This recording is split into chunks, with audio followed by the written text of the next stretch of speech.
Greetings, dear ones. I am Kryon of Magnetic Service. It's a different message tonight and an extension of the one earlier.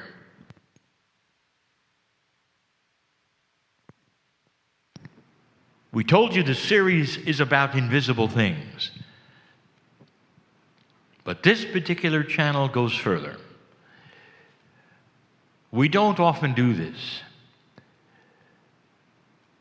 But tonight's message is for one man. And he's here. And he is your host. The teacher, John. And if you did not come to this meeting and did not see his presentation and his ideas, this won't mean much. But it will for him and for those who listen carefully.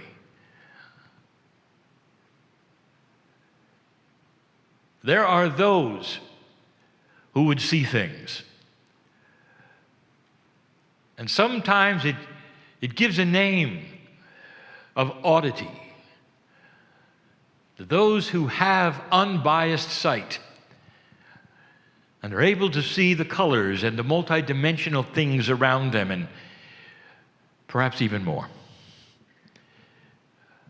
And regular people on the street will hear you talking this way, and they will say, "Oh, I'm glad I'm not them."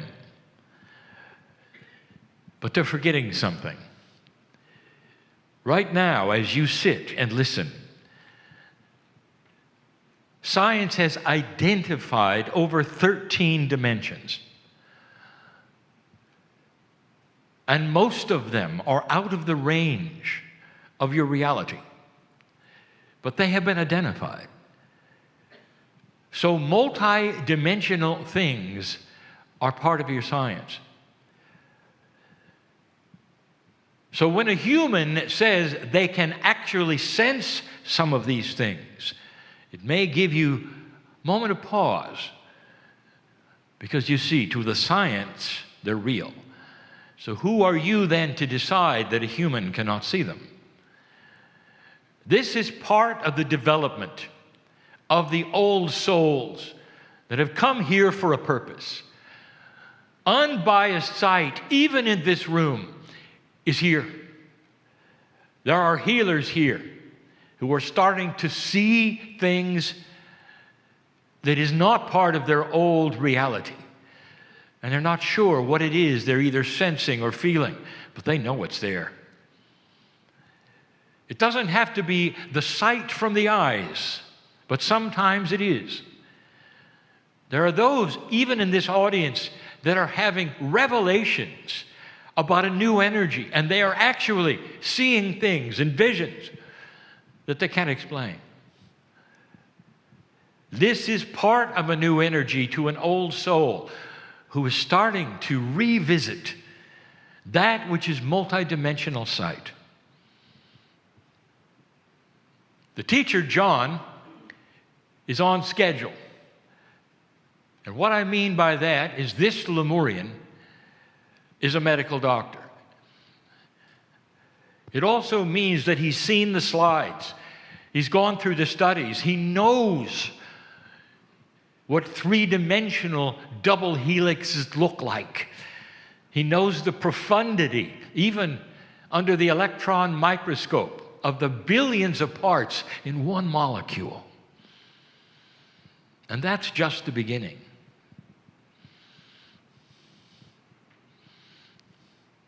He starts to have visions. They're hidden in certain names, the best names that he can have.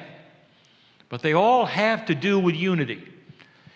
There's a grand plan, and he sees it.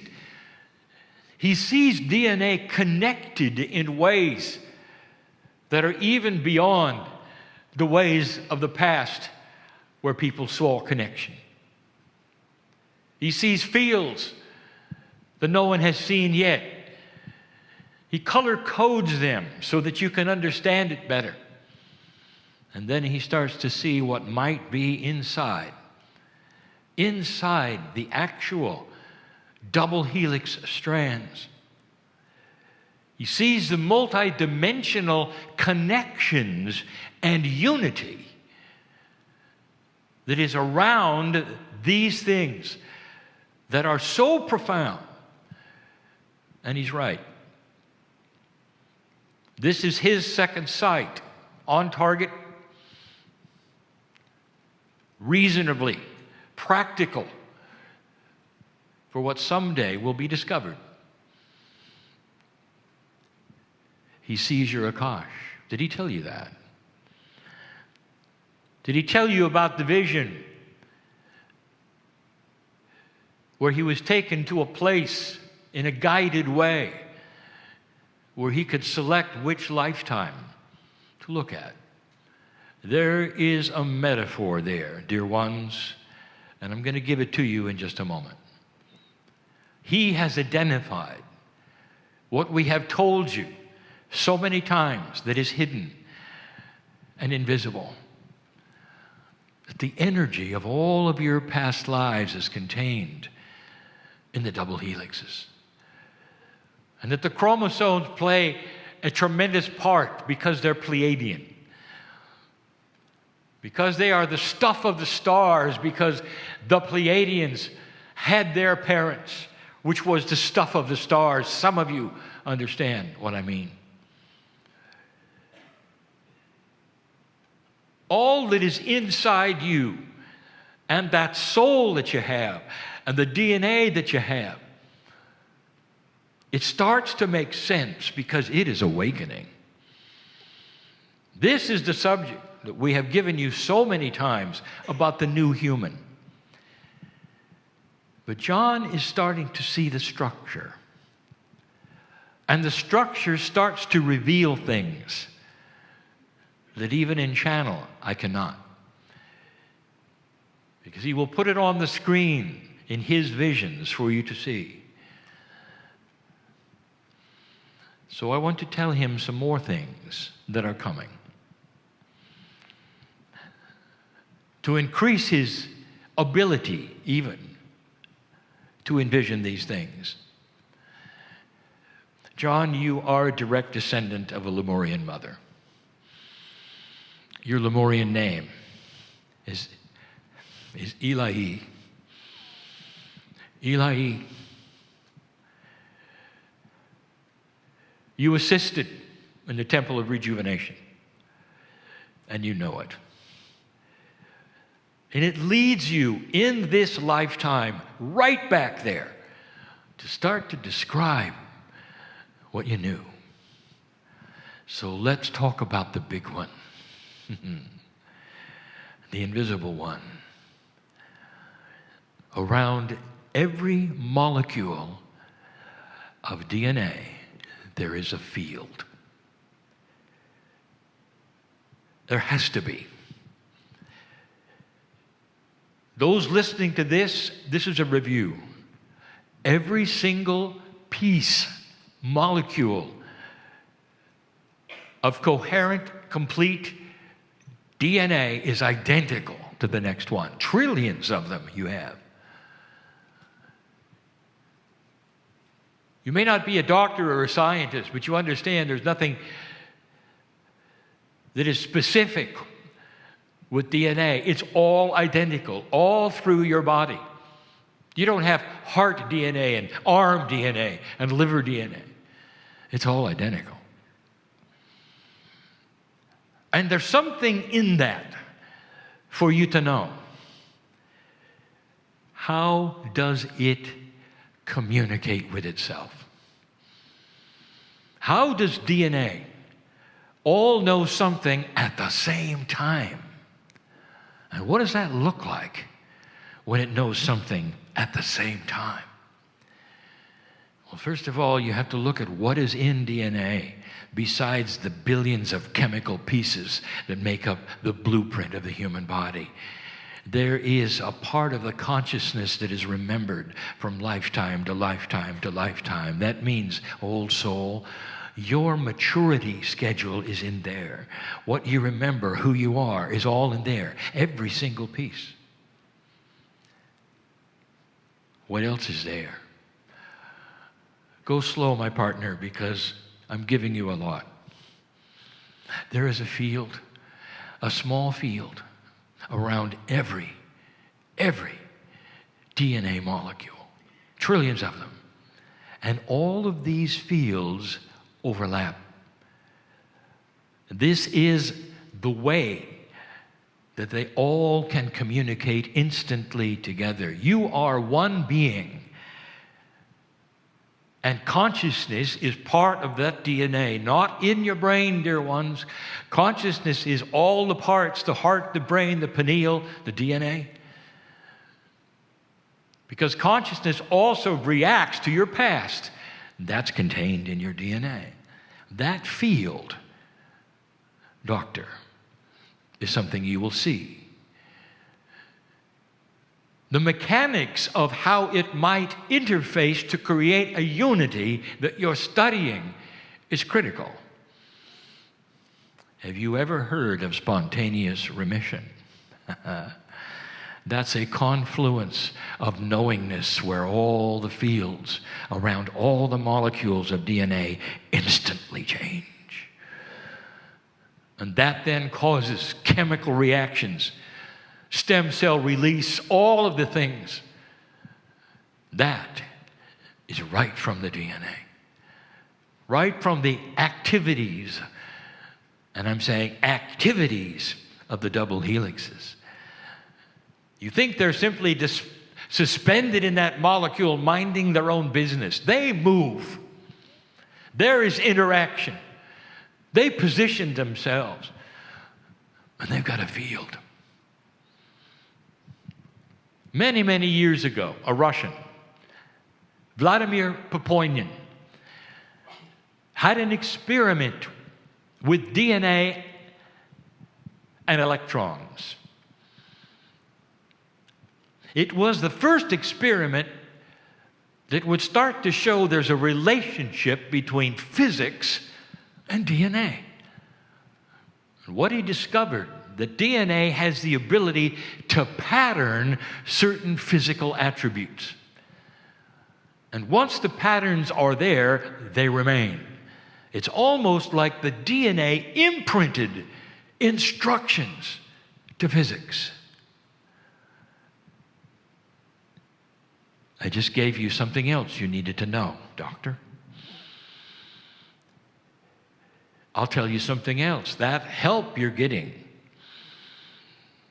from the Sirians is real. These grandparents would come in now, and they'd start reviewing just a little bit of the textbooks from Lemuria. You had a vision, and you explained you weren't really certain how it played out, but you drew it, and you showed it to us. And it was faceless figures, seeming perhaps even to meet around a table. That is a metaphor for cellular coherence, a meeting of the DNA. That is part of the unity, the field around the DNA, critical. It's a multidimensionality that is not able to be measured except in the experiments of what DNA does with other things. You won't see it, but you will see the reaction from it. And that's coming. But meanwhile, it starts to change the ladders, the interconnections. Oh, but there's more. You see, that field around the molecule of DNA, well, it contains something very special. Not to give it away, but where do you think the sacredness of your higher self resides in your body? It is not in the double helix. The pineal, well, that's an instrument of reception and transmission. It's what talks to the field around the DNA molecule you call intuition. Intuition doesn't come from the brain. It can't. because it outthinks the brain. The brain is a computer and a storage of what you do know, and it computes. But it does not give you what you don't know. That comes from somewhere else. Dear ones, intuition, that comes from that sacred part of you, which is that higher self. And I'll tell you, that is that golden lining around every single molecule of DNA that's multidimensional, that field. That's where the higher self is.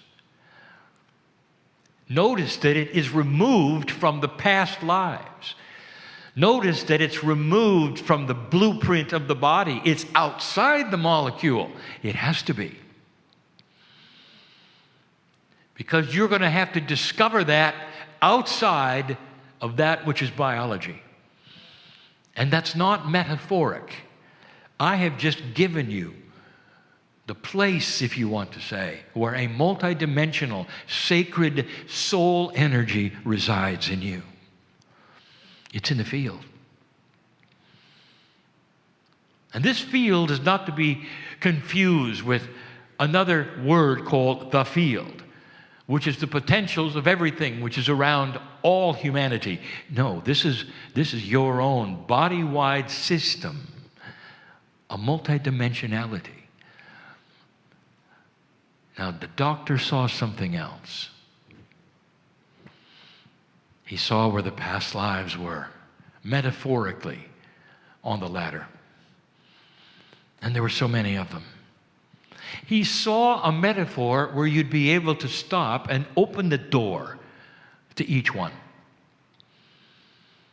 And in his vision, he even indicated that he had a choice to do it or not to do it, or to look into the future life or not. In other words, there were no rules, but they were all showing. That is a metaphor. They were all showing. There haven't been many teachers that would come along that had this kind of sight, would put it on the screen and draw it for you and say, I see where the past life doors are. That is a metaphor for something that's happening right now to you.